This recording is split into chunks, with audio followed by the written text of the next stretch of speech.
Muy buenas tardes. Muchas gracias, Fede Garrido.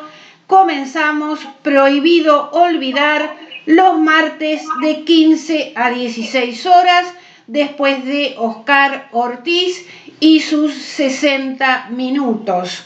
Estamos, por supuesto, en la FM 101.9 en Mar del Plata, con Pablo Aceto, Fede Garrido en la operación técnica y quien te habla, Gloria Álvarez. Prohibido olvidar, y vamos a saludar a Pablo Aceto. ¿Qué tal, Pablo? ¿Qué tal? Muy buenas tardes. Hoy estamos transmitiendo en directo, después del flaco Ortiz, que tuvo la estelar participación del amigo Claudio Laciar, y escuchando atentamente lo que ellos planteaban, que me parece que, un poco refleja la realidad que estamos todos viviendo, ¿no? Bueno, yo les voy a contar seguidamente cómo va a ser el programa. Vamos a escuchar la columna de Alberto Cortés, que se llama El giro antidemocrático de la derecha, el IFE para funcionarios, nuevas actividades permitidas, tareas en el puerto y apertura de los shopping. Bueno, Pablo nos va a hablar sobre el tema del transporte. Y luego vamos a terminar el programa con un tema de Papo, un viejo blues. Bueno, Pablo, ¿está preparada la columna de Alberto Cortés? Esperemos que sí. Bueno, escuchamos. Durante gran parte del siglo XX, en América Latina, la hegemonía de los Estados Unidos y sus socios, las oligarquías locales, se garantizó mediante golpes y dictaduras militares o cívico-militares.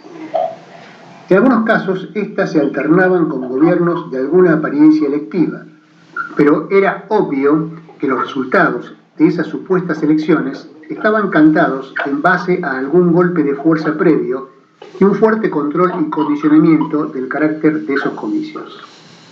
Así, dictaduras como la de Somoza en Nicaragua, que se extendió por 46 años, incluyó subperíodos en los cuales la cara visible cambiaba. Pero estaba claro que la base del poder era la Guardia Nacional, formada por los Estados Unidos tras una de sus invasiones a ese país y dirigida por Somoza. Similares historias tuvieron la de Duvalier en Haití, Trujillo en República Dominicana, Batista en Cuba, El Salvador y Guatemala, y la mayoría de las que padecieron las naciones sudamericanas hasta la década de 1980. Pero en 1979 triunfaron revoluciones populares en dos puntos del planeta, Nicaragua e Irán, derribando dictaduras terribles, abiertamente pro-norteamericanas, e instalando gobiernos que ya no fueron dóciles al país del norte. Y era evidente el rol cumplido en esas revoluciones por la ira popular contra los gobiernos coloniales. Lo mismo había ocurrido en Cuba en 1959. Además, una dictadura decididamente pro-yanqui como la Argentina no tuvo mejor idea que desalojar de Malvinas al principal aliado de Estados Unidos. La derrota militar argentina, en este caso, se usó como excusa para instalar allí la más grande base de la OTAN en el Atlántico Sur. En estos días, justamente, esa alianza acaba de realizar nuevas maniobras bélicas provocativas, no solo hacia Argentina, sino toda América Latina. A principios de los 80, quedó claro que ese tipo de gobierno no aseguraba de por sí el predominio norteamericano en el área. Los Estados Unidos, que siempre habían dicho promover la democracia, aunque se apoyaran en dictaduras, y siempre habían dicho defender la libertad, aunque su sistema económico se basara al mismo tiempo y por casi un siglo en la esclavitud, concluyeron que necesitaban garantizar su dominio con otras herramientas, con fachadas democráticas más creíbles. La situación mundial, con el debilitamiento y luego la disolución de la Unión Soviética, y las crisis de la deuda externa como herramienta de dominación, les permitieron transitar las últimas 2 décadas del siglo sin demasiados sobresaltos. En 1999, sin embargo, llegó al poder Chávez en Venezuela e impulsó no solo la irreverencia hacia el amo del norte, sino, peor aún, la unidad e integración latinoamericana. Tras Chávez, otros países de la región, con diversos matices en cuanto al punto en que estaban dispuestos a desafiar a los Estados Unidos, se sumaron a muchas de sus propuestas e instalaron políticas que en diversos aspectos contradecían las tradicionalmente ordenadas por Washington. Argentina, Bolivia, Brasil, Ecuador, Haití, Honduras, Paraguay, Uruguay, El Salvador y Nicaragua. Cuba estuvo dispuesta desde un primer momento, por supuesto. Incluso países con gobiernos de derecha articularon con las propuestas de unidad de América Latina. Muchas naciones insulares del Caribe incrementaron y aún mantienen relaciones solidarias con Cuba y Venezuela. La contraofensiva imperialista no tardó en llegar y comenzó con un golpe de Estado en Honduras, públicamente denostado por Estados Unidos, pero impulsado por ellos por debajo, a confesión de la propia secretaria de Estado de la época. El golpe militar clásico, ya muy pasado de moda y desprestigiado, solo fue usado en Bolivia, además de Honduras, y, teñido de paramilitarismo e intervención yanqui directa, en Haití.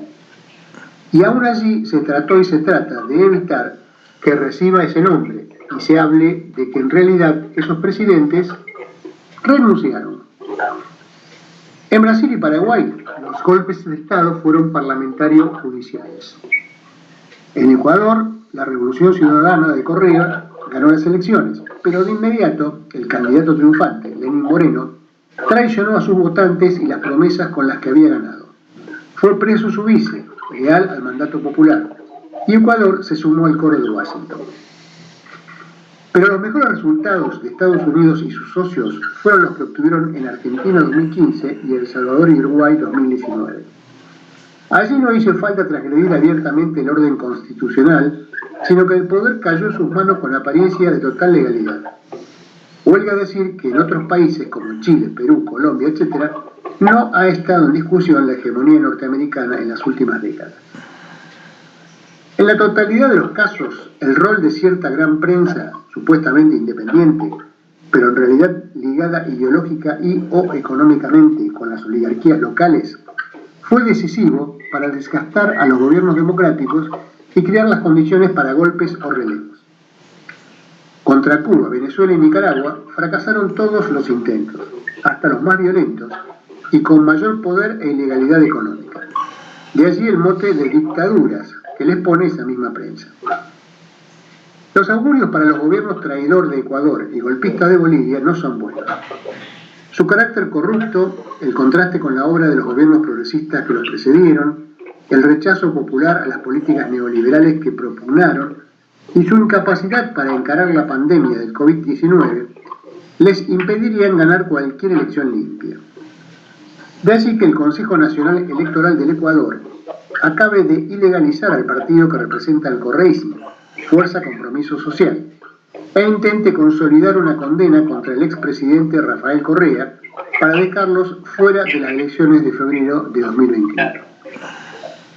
La proscripción es un arma claramente antidemocrática que usan las dictaduras para impedir que el pueblo se manifieste de forma distinta a como ellos piensan que se tiene que expresar.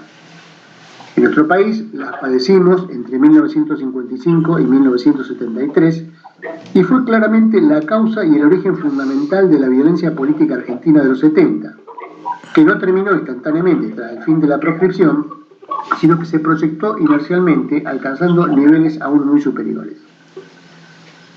En Bolivia, los golpistas, además de exhibir una vez más su incapacidad para unirse, dado que lo que tienen en común son sus egos individuales y no su patriotismo, acaban de postergar ilegalmente las elecciones del 6 de septiembre, visualizando su segura derrota, e intentan asimismo proscribir a Luis Arce, del Movimiento del Socialismo, de Evo Morales, el candidato con mayor intención de voto en todas las encuestas.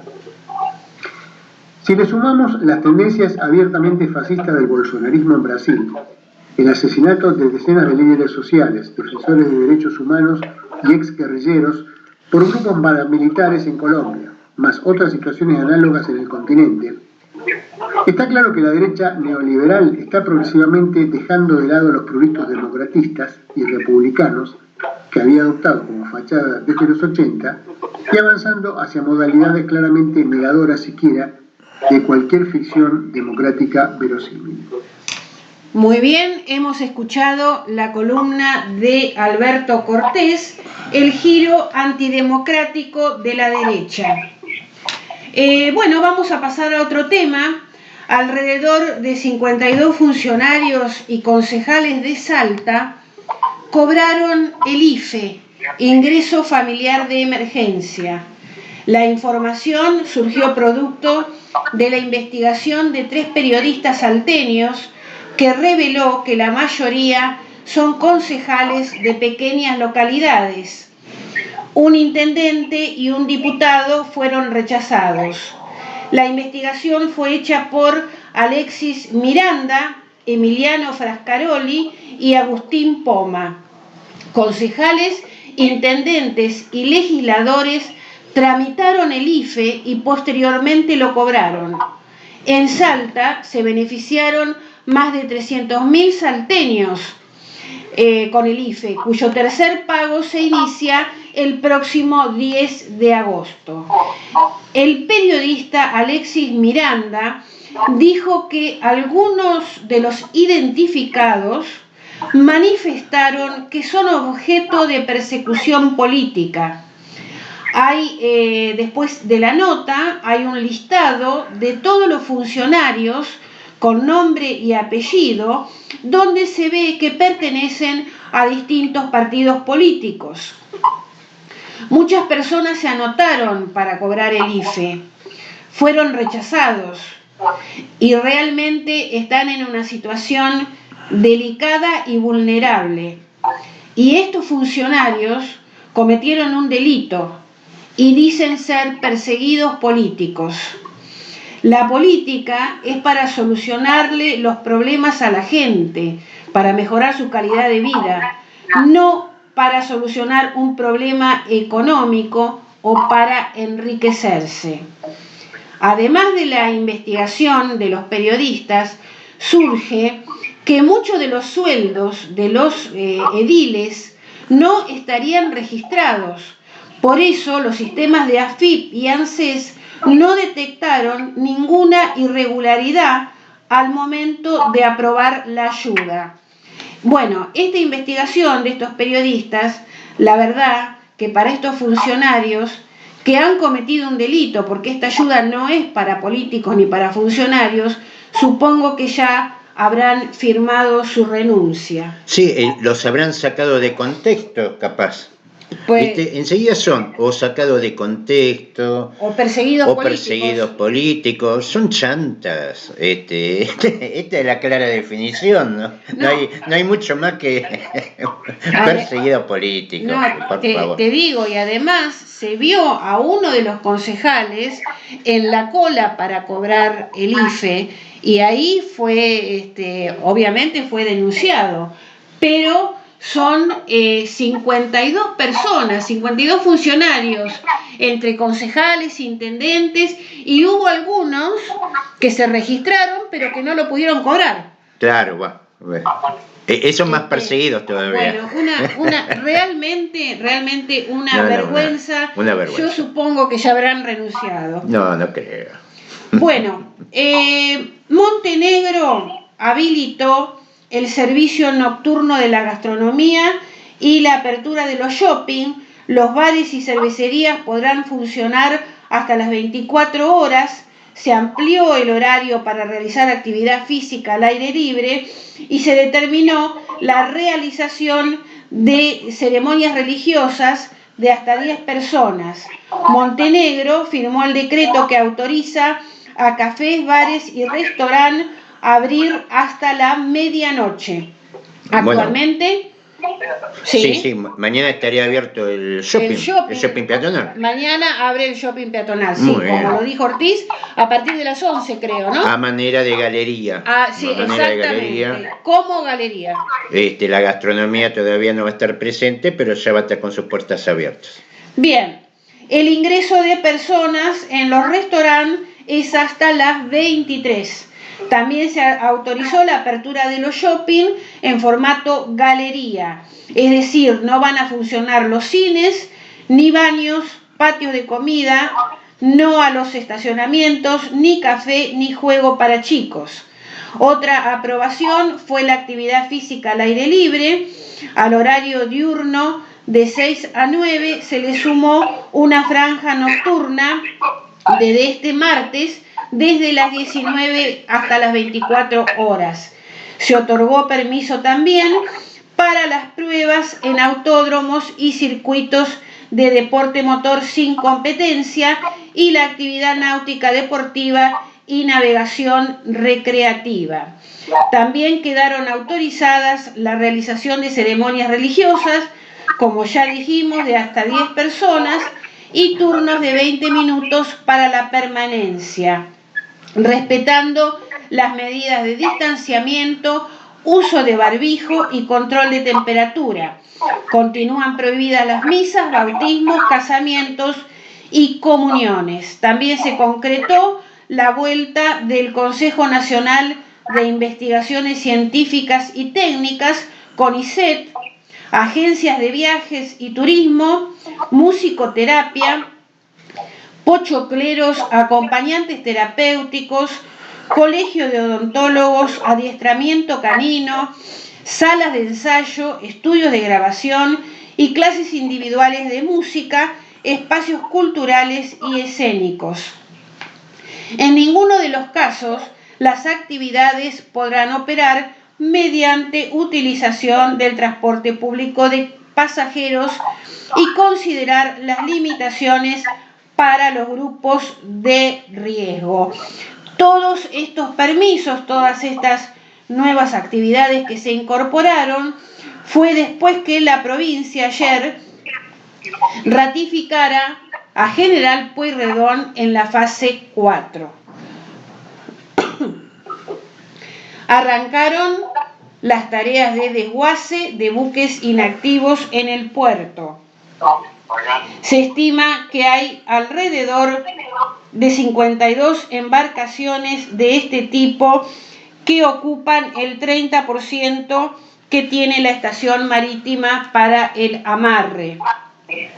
El Consorcio Portuario de Mar del Plata comenzó con las tareas de desguace de buques que permanecen inactivos en la estación marítima local. En el primer movimiento se recuperaron 120 metros de frente de amarre. El Quiarpesca 58 será el primer buque que permanece fuera de servicio en ser desguazado para convertirse en chatarra. La embarcación fue removida este lunes y quedó en dique seco. Se estima que en el puerto de Mar del Plata hay alrededor de 52 embarcaciones que permanecen inactivas a la deriva, si bien se baraja la posibilidad de hundir barcos en el parque submarino Cristo Rey. El desguace del Quiarpesca 58 de 38 metros de eslora significa un paso adelante en esta tarea. Muy bien, se está recuperando espacio en nuestro puerto de Mar del Plata.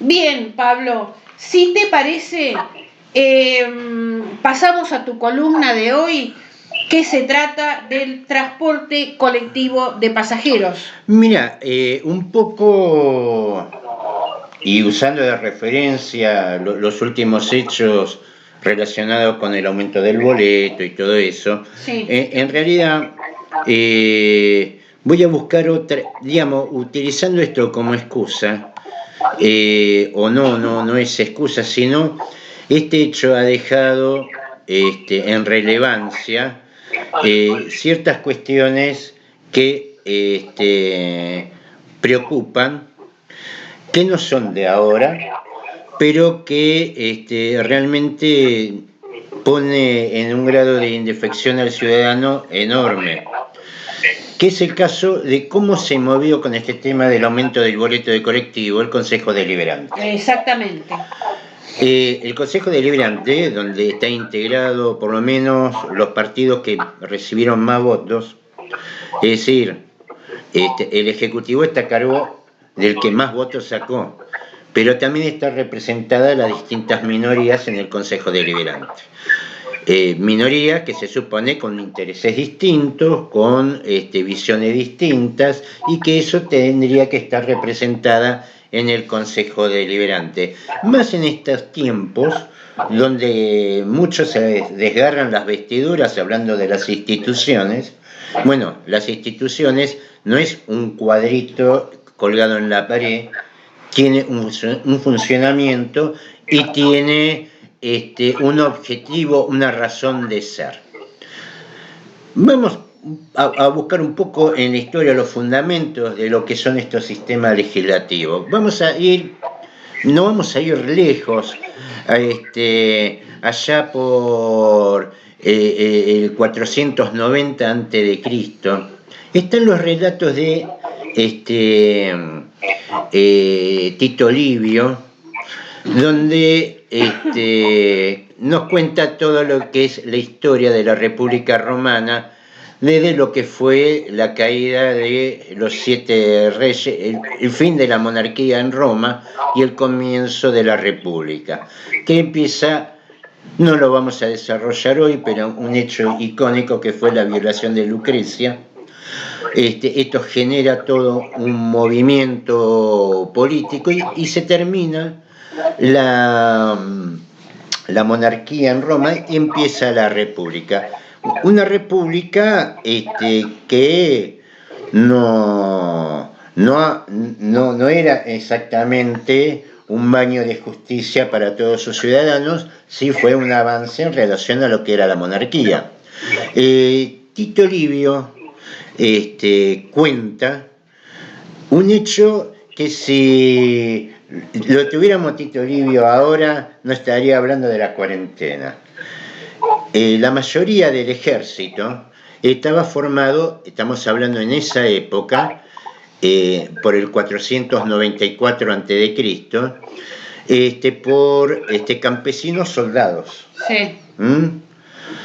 En esa época estaban en guerra con algunos de sus vecinos, no recuerdo ahora el nombre de este pueblo, y bueno, estaban en guerra, todos a pelear, dejaron el trabajo y se fueron a la guerra. Algunos soldados vuelven, y se destaca la de un campesino soldado que, exhibiendo las cicatrices de guerra y condecorado por su heroísmo, se le hacen los homenajes correspondientes a todo héroe. Luego, lógicamente, el hombre había dejado su trabajo para ir a pelear la guerra y se le había acumulado deudas de impuestos, préstamos que él pidió para pagar los impuestos. Entonces, después de ser condecorado, de ser homenajeado, es metido en la cárcel por esas deudas de impuestos. A ver, ¿se entiende, no? El tipo lo condecora, pues yo, claro, macho, vos salvaste Roma. Claro. Después, claro, el tipo que estaba peleando en la guerra, sí, que no pudo trabajar, sí, después lo meten preso lo torturan y lo venden como esclavo. Esto generó una indignación, te podés imaginar, de aquella. Era una gran división entre lo que era la plebe de Roma y el patriciado representado en el Senado, donde lógicamente toda la veían para el lado de ellos. Eran, digamos, la clase política de la época, y era una clase porque los que estaban en el control del Estado teóricamente eran los descendientes de los 100 primeros fundadores de Roma junto con Rómulo. Claro. Bolazo de aquello, pero los tipos mantenían el control con eso. Entonces, ¿qué pasó? Claro, vos fíjate, como le pasó a este ciudadano que fue condecorado por valor, por defender a Roma, y después metido preso, torturado y esclavizado porque mientras peleaba para Roma no pudo trabajar y pagar sus impuestos.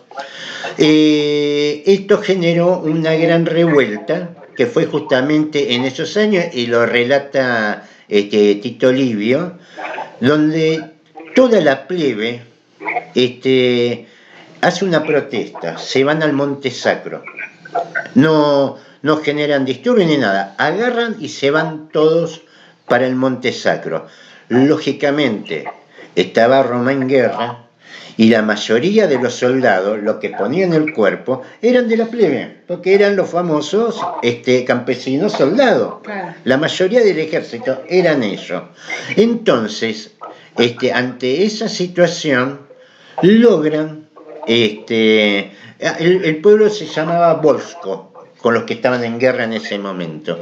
Entonces, ¿qué es lo que consigue la plebe para salirse del Monte Sacro, ir a trabajar y a pelear la guerra?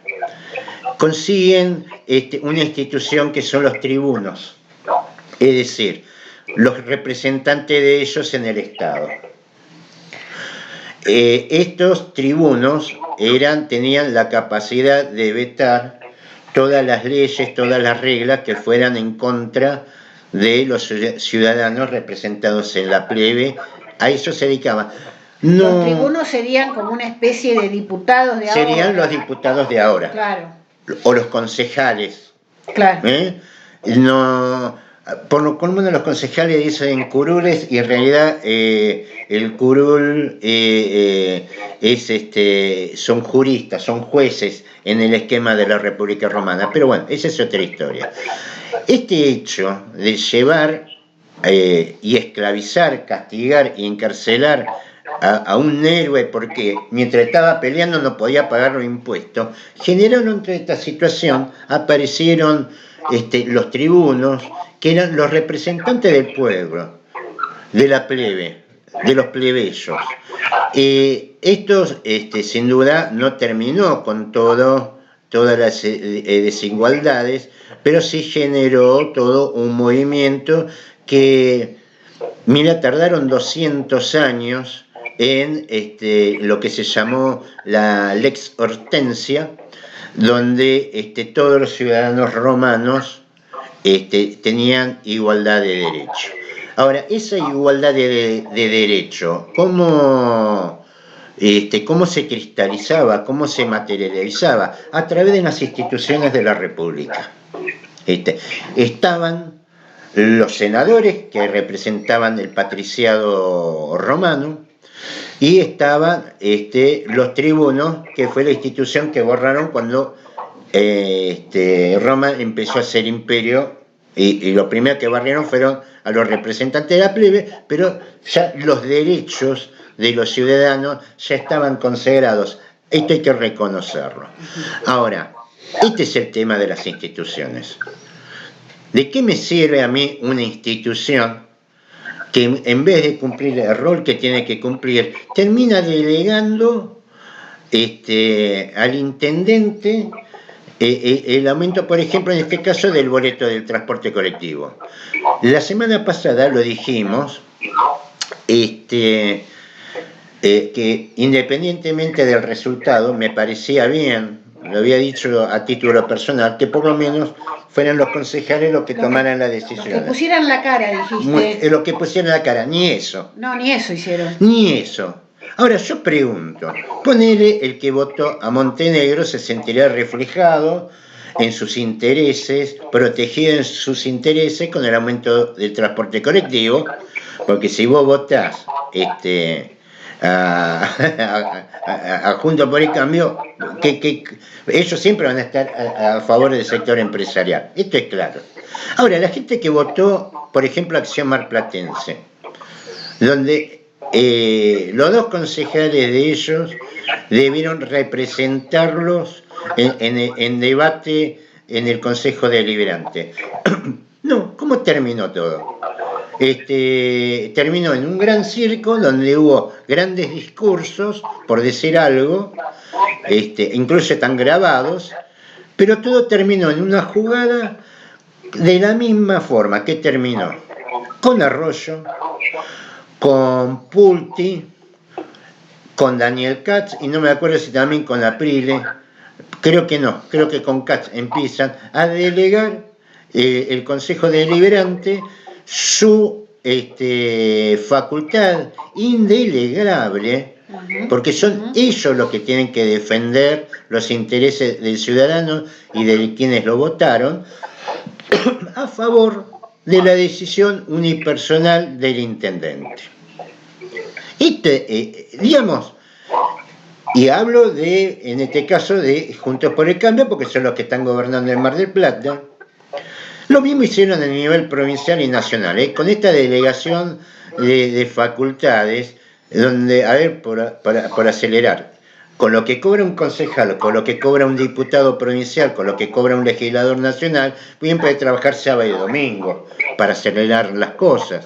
Sí. Porque no solamente esta delegación de facultades habilita para que en forma unipersonal el intendente tome las decisiones que quieran, aumentar el boleto o firmar un contrato con Farestaye, cosas que tendrían que estar controlando el Consejo Deliberante, porque en esta cosa de diferir facultades no están cumpliendo con lo que se supone que está, que es la defensa de los intereses de la plebe. Y los concejales están para legislar, Pablo. Están para legislar, están para controlar y no para delegar. Si no, entonces no tengamos cuerpos legislativos. No tengamos concejales. No tengamos concejales. Es más, no tengamos intendente. Lo ponemos de intendente a don Florencio, de secretario de gobierno a INSA y listo. ¿Para qué vamos a poner toda esta gente? Que encima le tiene que pagar el sueldo. Porque también tuvieron la indignidad en esta delegación, porque en el momento de delegar tendrían que haber renunciado por lo menos a un porcentaje importante de su dieta. De su dieta. Estaba hablando Claudio Laciar el tema de las cooperadoras de los hospitales sí, de la ciudad. Podrían donar a las cooperadoras. Los clubes que están viniéndose abajo, o la gente que está en la calle, o alimentos que hay protesta porque no hay alimentos, y sin embargo hay recursos que se los llevan, lo que después delegan su responsabilidad, su trabajo, para lo que están.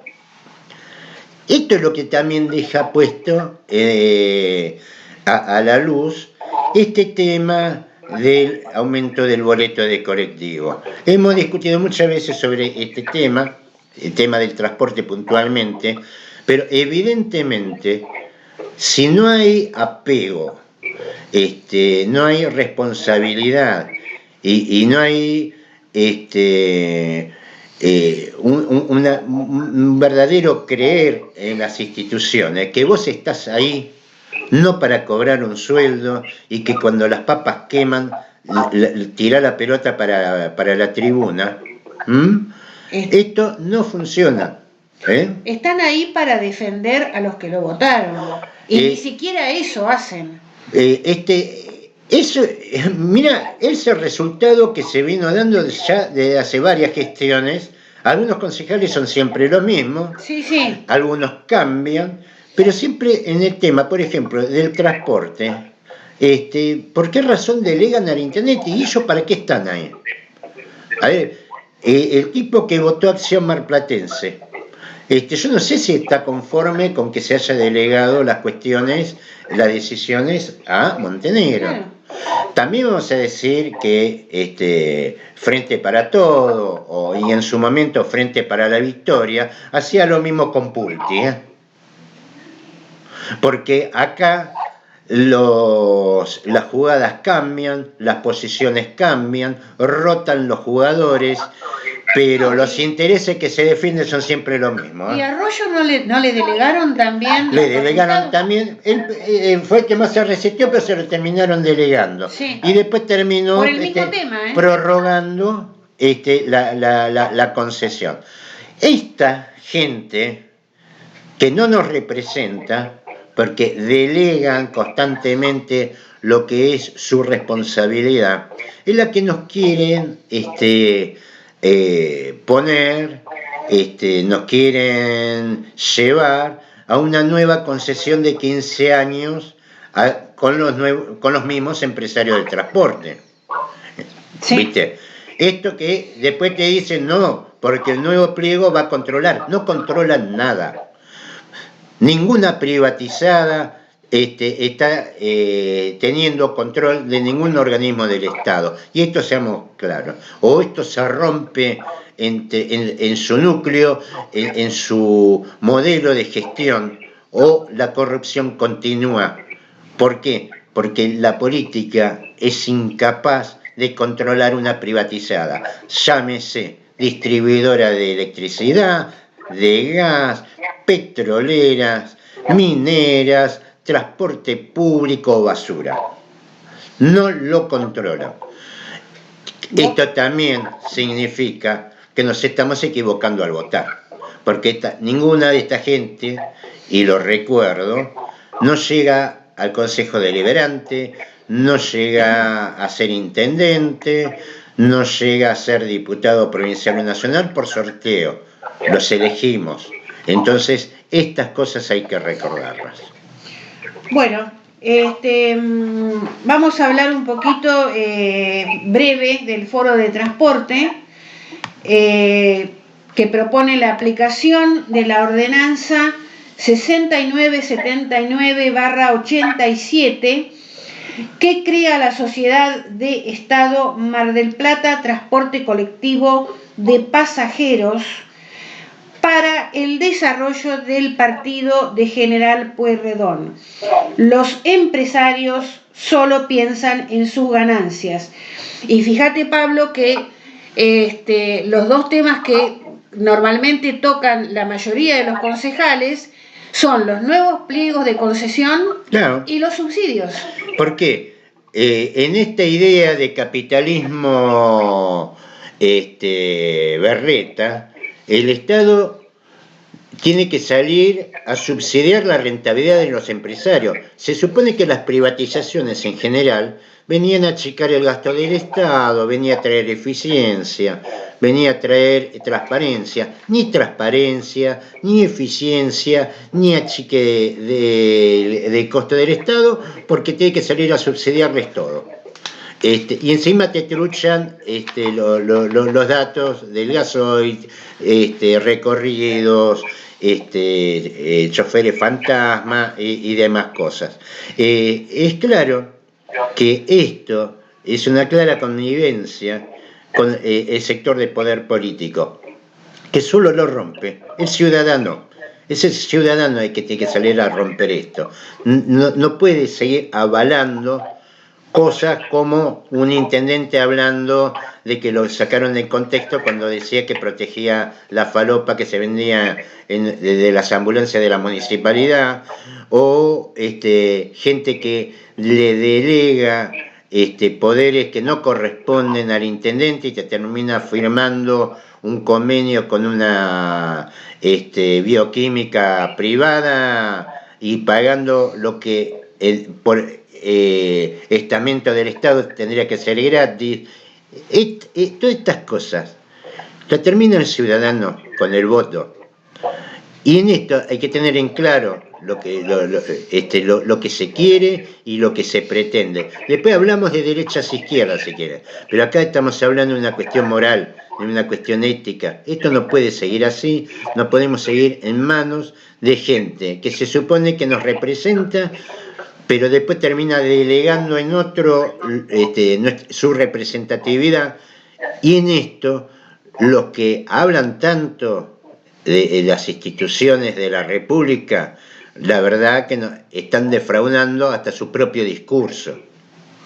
No, además, Pablo, ya para terminar, también se deslizó la idea de que el costo del boleto había sido hecho con datos truchos. No, esto se habla sobre el tema del gasoil, Sí. recorridos que no existieron. Los datos, a diferencia de antes, los datos son claros y te los baja la SUBE. No tenés manera de errarle. Es decir, que antes por ahí se disimulaba, se inflaban, ahora Sí. directamente se está mintiendo, porque los datos oficiales están. Bien, el gobierno analiza licitar el servicio de Edesur para correr a la italiana Enel. Contactó a un consultor especializado para que analice la factibilidad y ya hay interesados. Buscan evitar una estatización que derive en otro Vicentín. No, ahí hay un error. Lo de Vicentín, que nosotros Sí. también lo criticamos acá. Sí, Ahora, esto no es una estatización, porque la distribución eléctrica del Estado te la da en concesión. Es muy distinto. Una cosa es que yo me quede con el Hermitage, que es privado, me guste o no me guste el dueño, y otra cosa es que yo me quede con el provincial, que sí es del Estado y es de la provincia de Buenos Aires. Es de la provincia. Son dos cosas distintas. Esto, las concesiones a la distribución eléctrica son concesiones del Estado, son patrimonio público claro. Dado en concesión para su explotación. No es lo mismo que una privatización. No es lo mismo que una estatización. Estatizar es agarrar lo privado y que se lo quede el Estado. Esto es del Estado, que fue entregado, mal entregado, a sectores privados que tienen que cumplir un contrato de concesión que no lo cumplen. Y entonces corresponde revocar la concesión. Porque acá te confunden las cosas. Una cosa es quedarte con el almacén de la esquina y otra cosa es quedarte con lo que en definitiva te pertenece. El Estado es dueño de lo que, y hablo del Estado provincial, es el dueño de lo que es la distribución eléctrica en la provincia de Buenos Aires, que lo dividieron en 5 en la época que se privatizaron, y todos en los casos incumplieron los contratos de concesión. Es Eso decir, fue, si no me equivoco, en la época de Menem. en la época sería, en ese momento el gobernador era Eduardo Duhalde. Sí. Durante la época de Eduardo Duhalde se privatizó todo lo que es la distribución eléctrica en la provincia de Buenos Aires. Por eso te digo que no nos confundan. Una cosa es lo que quisieron hacer con Vicentín, que todavía no se entiende, y otra cosa es que el Estado se haga cargo de lo que es dueño. Claro. Porque la distribución eléctrica, el dueño es el Estado de la provincia de Buenos Aires. No es que le vamos a sacar algo a un privado. En el caso de Vicentín, el Estado no era dueño. No, es el dueño de un Vicentín, privado. Claro. Que sus intereses estaban representados en el concurso preventivo. La cosa tendría que haber transitado por ahí. Quisieron hacer otra cosa y no sé, a esta altura se no le hicieron mal al propósito para incluso sostener lo que son las privatizaciones. Pero no nos confundamos, la distribución eléctrica no es una actividad privada, es del Estado y fue concesionado a particulares para su explotación y administración, lo cual fracasó. Y si fracasó, es lógico que vuelva a manos del Estado provincial para su administración y explotación. El gobierno analiza una salida pro mercado al conflicto con Edesur, que implicaría convocar a una licitación internacional para que un nuevo grupo inversor se haga cargo a partir del 2022 de la compañía que administra la multinacional italiana Enel. Es decir, otros inversores Claro. a que nosotros le vamos a tener que garantizar la rentabilidad. Con el pago de subsidios. Con el pago de subsidio, exactamente. Para eso que se lo quede el Estado provincial.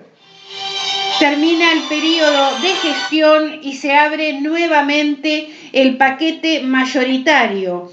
El Estado está en condiciones de evaluar la gestión, respondieron fuentes cercanas al interventor del ENRE, ente regulador de la energía. Según establece el contrato, la concesión de la distribución eléctrica tiene un plazo de 95 años, pero con periodos de gestión de 10 años que habilitan el llamado a un concurso público internacional. Bueno, ideas son cada 5 años, con Claro. un año de prórroga. Claro.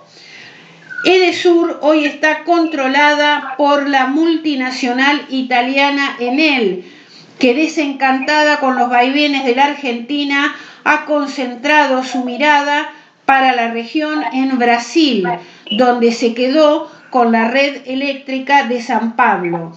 Esta multinacional es un gigante del sector que controla a la española Endesa. En ese sentido, fuentes del gobierno aseguraron que algunos grupos ya le hicieron saber a Alberto Fernández que están interesados y por eso evalúan llamar al concurso a mediados del 2021. O sea, que la situación no cambiaría. No. Sigue el patrimonio público en manos de privado.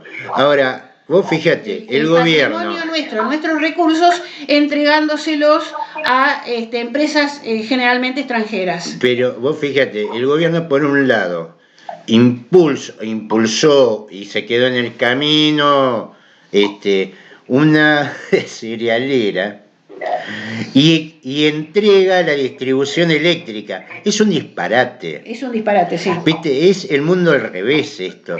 ¿Vos para qué querías una cerealera? Poné, reflotar la Junta Nacional de Granos si querés.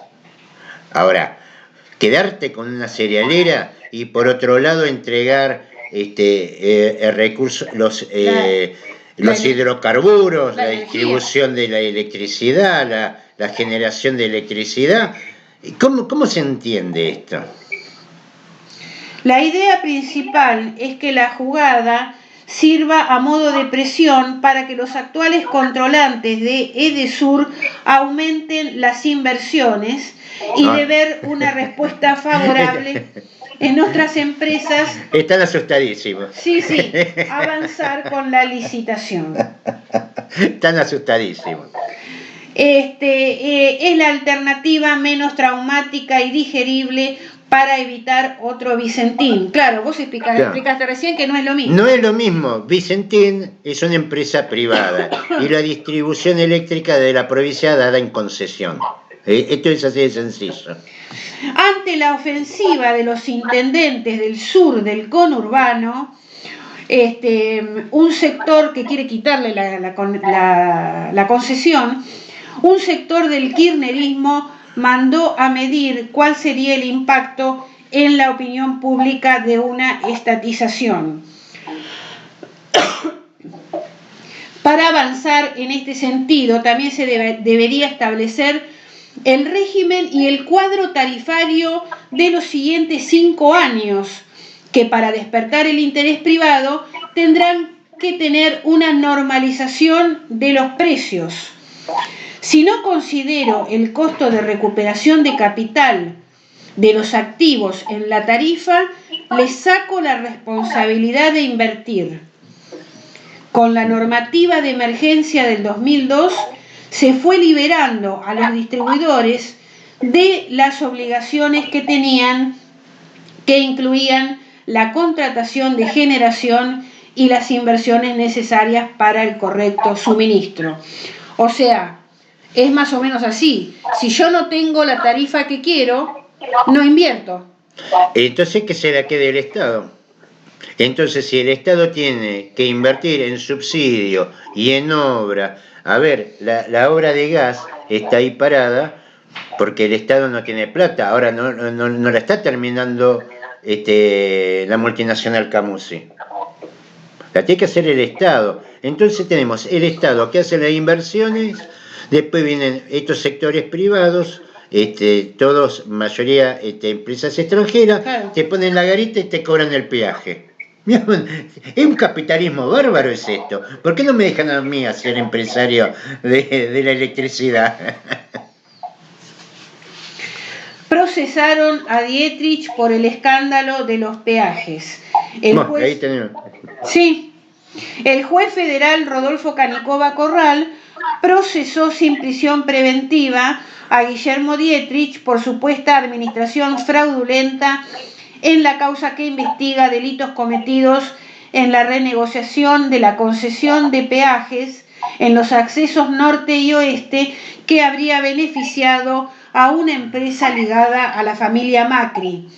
El exministro de Transporte del gobierno de Mauricio Macri se suma así a Javier Iguacel y Bernardo Sarabia Frías, que fueron procesados la semana pasada en esta causa. Dietrich fue indagado el viernes último, entregó un escrito y no respondió preguntas. El juez que lo embargó por 500 millones de pesos lo acusa de haber actuado direccionando toda negociación y contratación.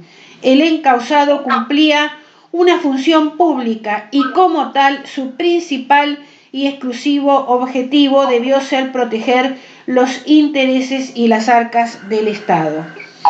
La noticia del procesamiento de Dietrich se conoció en momentos en que el magistrado tomaba declaración indagatoria al exministro de Economía macrista Nicolás Dujovne, otro de los acusados. Se espera que Canicova también procese al economista. Bien, Canicova Corral remarcó que en este caso debe hacerse la salvedad que los beneficiarios son Mauricio Macri y su familia, quien en ese momento desempeñaba el máximo cargo del Poder Ejecutivo de la Nación. Bien, en este caso también los recursos nuestros direccionados hacia una familia que se benefició con... Los Macri se ven beneficiados siempre Sí, con sí, eso. desde hace un tiempo. Pero vos fíjate cuál es la lógica que te trae, ¿no? Claro. Por un lado, el gobierno sale por una cerealera a gastar prestigio político, eso, en algo que resultó un fracaso. Por una cerealera. Y entrega todos los recursos naturales, hidrocarburos, minería, entregan las empresas públicas en concesiones, una manera de decir, las entrega y encima pone plata encima en la distribución eléctrica y el gas. No se entiende realmente qué es lo que quiere hacer. Es como el impuesto a la riqueza. Vos le querías sacar plata a uno para dársela a la Chevron.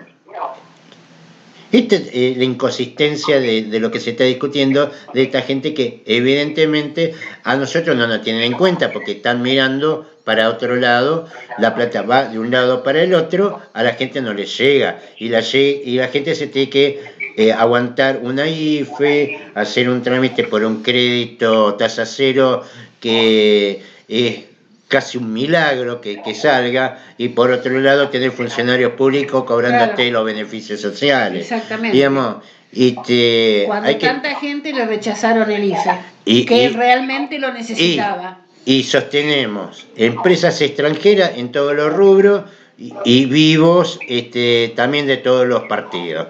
Bueno, estas son las cosas que el ciudadano va a tener que ir viendo en este tiempo a ver cómo lo resuelve.